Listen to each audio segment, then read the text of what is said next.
Remember yesterday when I said we were going on an adventure? Well, here we go.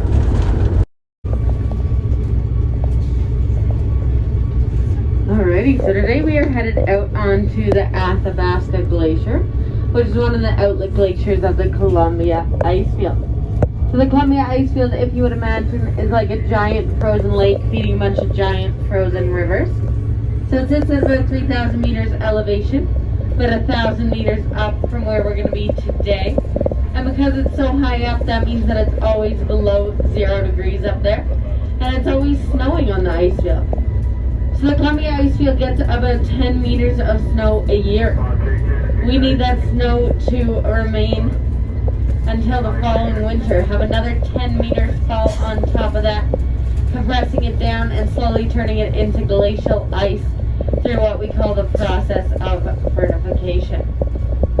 So this process takes a very long time because over a 5-year period you get about 40 meters of snow, and 40 meters of snow only makes 1 meter of glacial ice. So as you can imagine, it took these glaciers hundreds to thousands of years to form, and they've actually been here for about 15,000 years. So since our Wisconsin ice is in the park when these glaciers scraped along the landscape.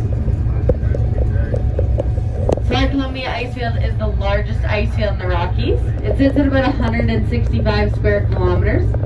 So you can actually fit about 30 BAMPs inside of it. And because it's so big, it actually feeds 6 outlet glaciers. So 2 in BC, 4 in Alberta, 3 of which you're going to get to see today. Of course, the beautiful Athabasca. Then to the mountain right next door, this one just across from the Discovery Center, you might have seen that frozen waterfall coming down. That is Dome. And then just beside the skywalk, we've got Stutfield Glacier.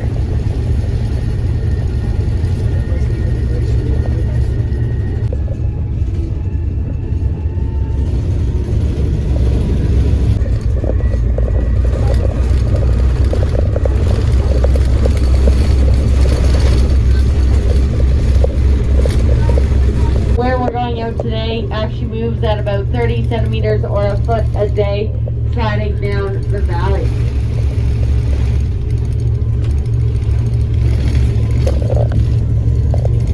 Right now we are on the lateral moraine of the Athabasca, so lateral meaning side. So every time we come back out here in the spring, we have to carve a new path out onto the road, but it still remains the steepest unpaved commercial road in North America. At about a 32% grade. Our ice explorers can do about a 36% grade. So this is easy peasy for them. So I'm just going to stay quiet here as we make our way to the bottom, and I'll catch back up with you once we touch down.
Alrighty, there you have it. We have made it. We've actually touched down on the Athabasca Glacier. So that glacial ice is about 1 meter underneath us. Between us and that is all that dirt and debris that's compiling down from our left-hand side onto the ice. So it insulates it just like a thermal blanket, protecting it from the sun's light. You can tell it's doing a pretty good job because when you take a look out to your right down to the uncovered ice, you can see how much higher up we are here than the rest of the Athabasca. So this is what we call our ice core moraine. It runs the entire...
You guys hear me again on the mic?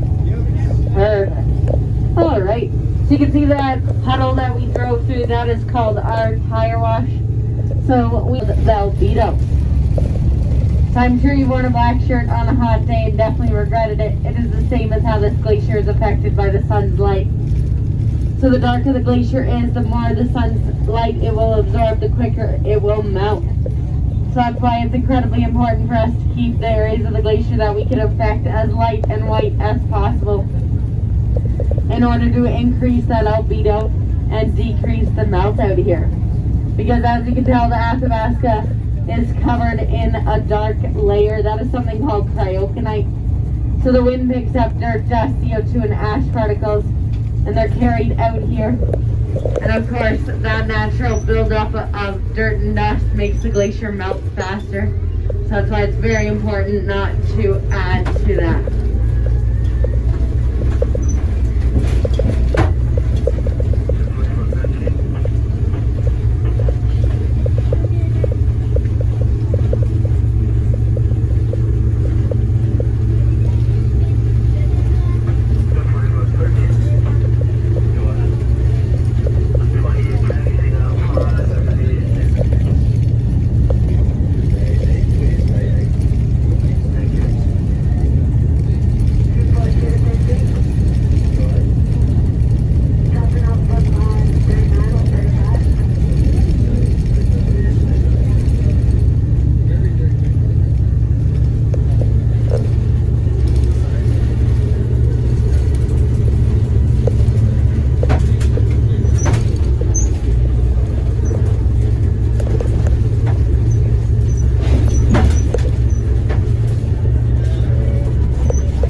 Where's the creek?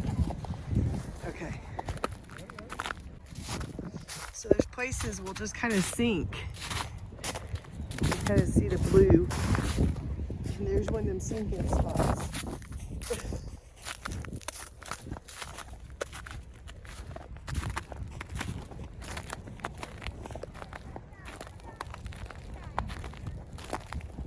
There's a good spot of blue.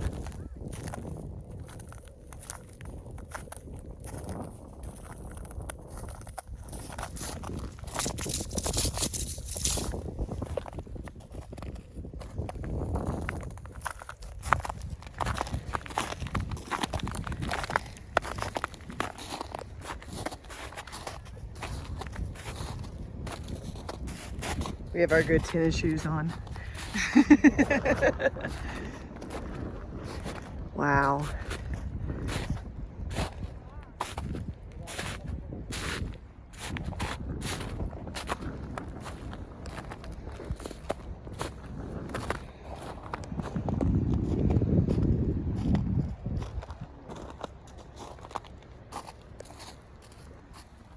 It is cold up here too, brr. So normally we would be able to get a drink from this, but it's really smoky today, and she recommended we not fill our water bottles from it.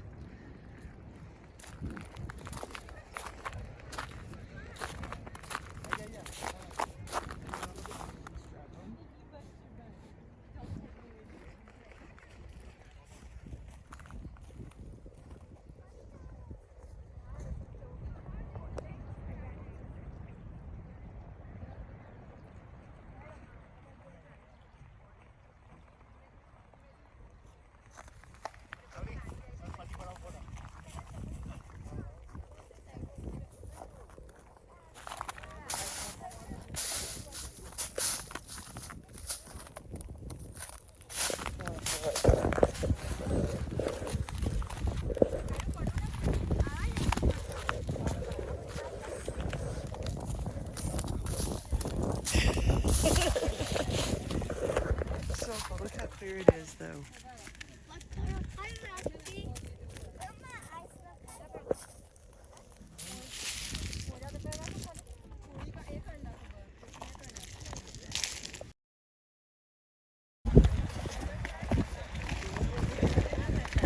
Unfortunately, it's very smoky today, as you can see. There's another glacier up there. And as Dana pointed out, there's a little waterfall right there.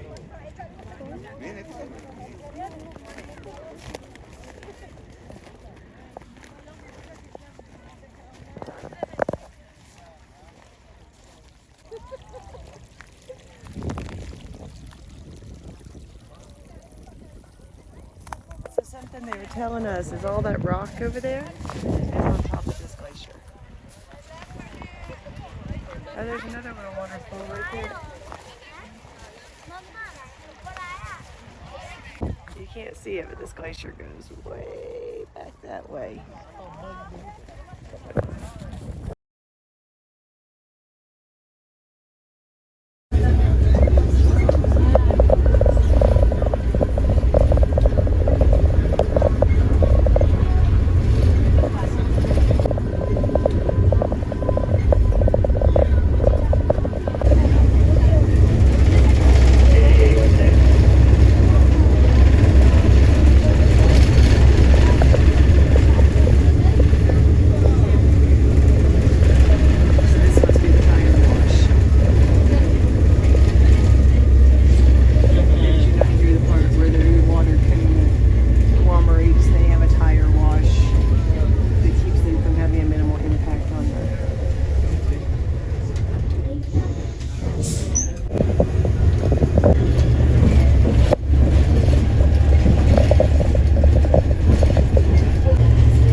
left-hand side over there, we've got Sunwatha Lake.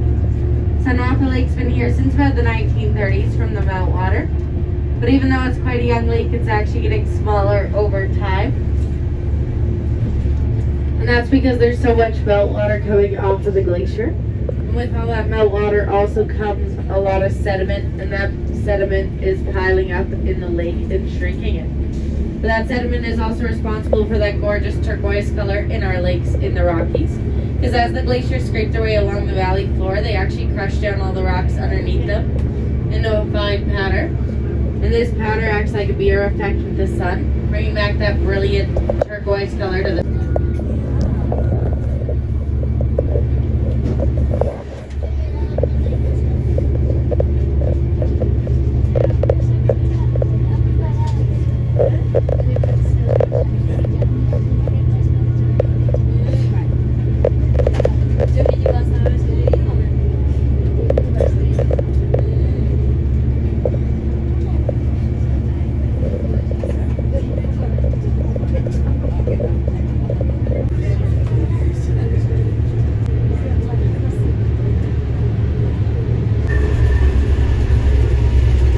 So the Athabasca Glacier used to reach the Icefield Parkway all the way up until about the 1960s. By that point in time, we already had tours running out here. We had walking tours, horseback tours, then snowmobile tours.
Look at these pretty wildflowers, guys.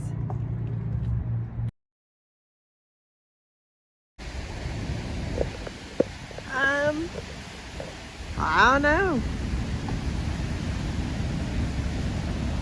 Reckon.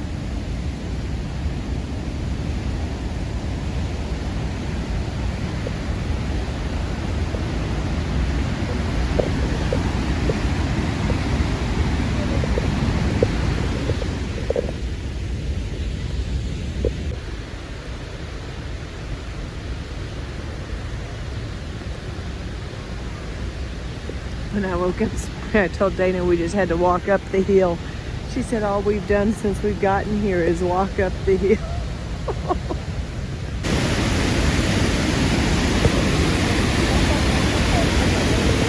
There's a lot of water.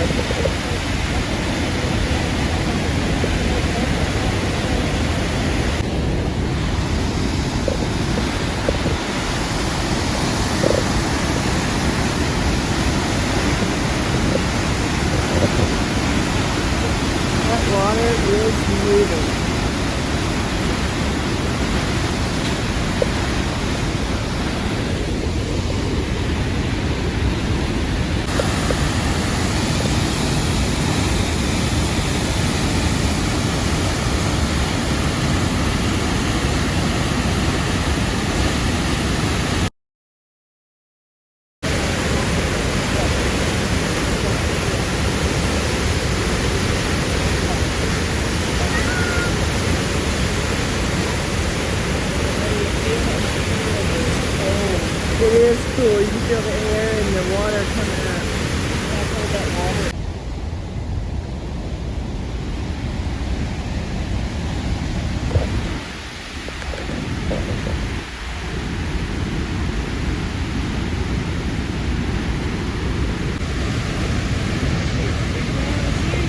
shooting out of the chute for sure.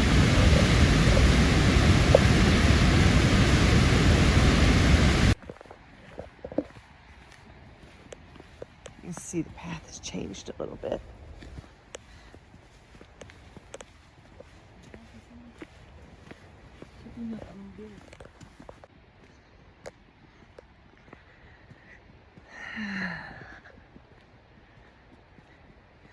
So it's not quite as smoky out here as it felt like driving in. I mean, you still can't see very far, but it doesn't smell bad. It's not as irritating as it was last night. Or at the higher elevations, yeah.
We finally made it to Jasper and saw the welcoming committee. We'll see you guys down the road.